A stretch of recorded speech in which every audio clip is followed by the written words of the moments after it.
Alex Pereira happy that rivalry with Israel Adesanya stayed in the ring. Israel Adesanya and Alex Pereira share one of the greatest rivalries in modern combat sports as it dates back to their respective kickboxing careers. The two stars have shared the octagon in two separate title bouts, with each picking up a finish. Despite fans clamoring for a rivalry-settling trilogy bout, both fighters have reiterated that the rivalry is likely a thing of the past. Alex recently expressed that he is happy the feud stayed in the ring while acknowledging respect that he recently received from Adesanya. I think it was a real nice thing that he did. I have a lot of respect in the fact that the rivalry stayed in the ring. You know what I mean? We're waving that off, and I like the way that he said that he's cheering for me and saying that he's the only guy that ever beat me. In his place, I would have done the same. I want to be the only guy that beats somebody, so I think it was very nice, and I like that a lot.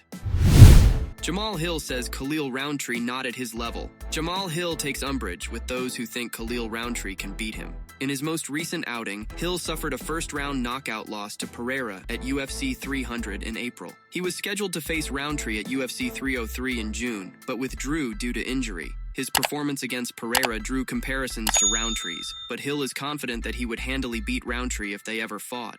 The way that Pereira beat Khalil, for one, Pereira couldn't beat me fighting that way. And two, that's how I would have beat Khalil from the jump. He would have gotten beat like that even earlier in the fight. Pieced up with hands? Come on, bro. That's what I do. People got recency bias and things like that. If anybody thinks that Khalil is on my level, let's see him go and win a fight because we're not even in the same bracket right now. He got a title shot just because he was an easy mark for the champ. He's a favorable matchup for the champ. I'm in the top 5. He's got to get a win before he gets up and before that's even a thing. And if he does get a win, and that ever does materialize to be a thing, anybody who thinks he can beat me, bet 1 million on it. Bet your house on it. I bet nobody going to bet nothing that they really want to lose on that. Nobody's taking that bet.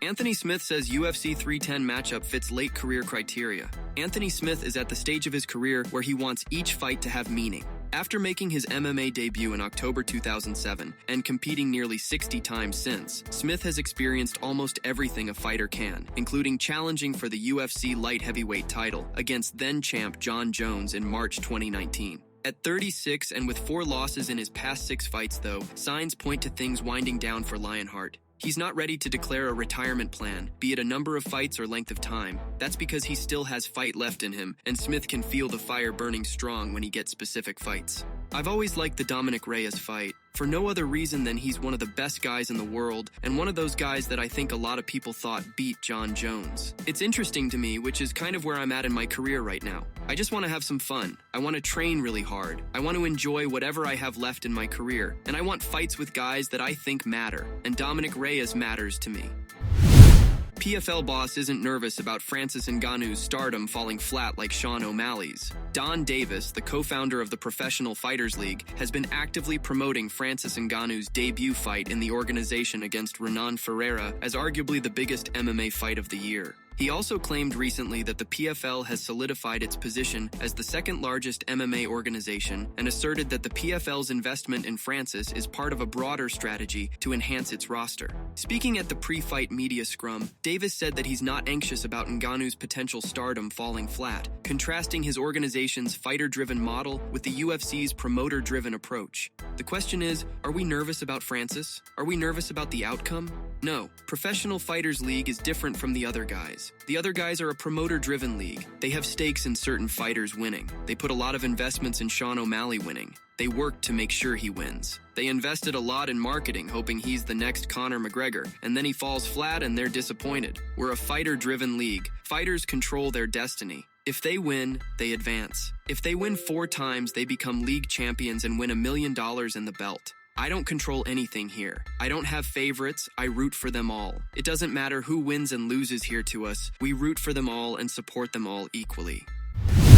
Diego Lopes responds to Alexander Volkanovski proposing interim title fight in Australia. Former UFC featherweight champion Alexander Volkanovski has been biding his time and taking some well-deserved rest in recent months ahead of the upcoming title fight at UFC 308. After losing his belt to Ilia Topuria in February, Alex is waiting to get a rematch once El Matador faces Max Holloway later this month in his first title defense. Speaking to the media in an interview published by Submission Radio, Volkanovski said that he could be interested in other fights if this doesn't materialize in time for Sydney. He said that an interim title fight against the number 3 ranked contender Diego Lopes would interest him if it means fighting in front of his home fans once again. Via a post on social media, Diego also signed off on the idea of stepping inside the octagon in Sydney next time out. It seems unlikely that the UFC will put an interim title on the line in this division, but with Volkanovski only wanting to compete for gold, this clash taking place in Australia could justify it. Diego's response was perfectly to the point.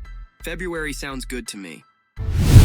Michael Chandler expects Makhachev's reign to continue through its next challenge. UFC lightweight contender Michael Chandler has a clear view on how his division's expected next title fight will play out. Chandler is currently gearing up for his long-awaited return to action at Madison Square Garden next month. Should he achieve redemption for his 2021 defeat to Du Bronx, Chandler's eyes will seemingly turn to the next assignment for champion Islam Makhachev, who is expected to put his 155-pound gold on the line in a rematch with Arman Tsarukyan. During an appearance on Uncrowned's The Ariel Helwani Show this week, Chandler looked ahead to that contest and provided a surprisingly one-sided prediction.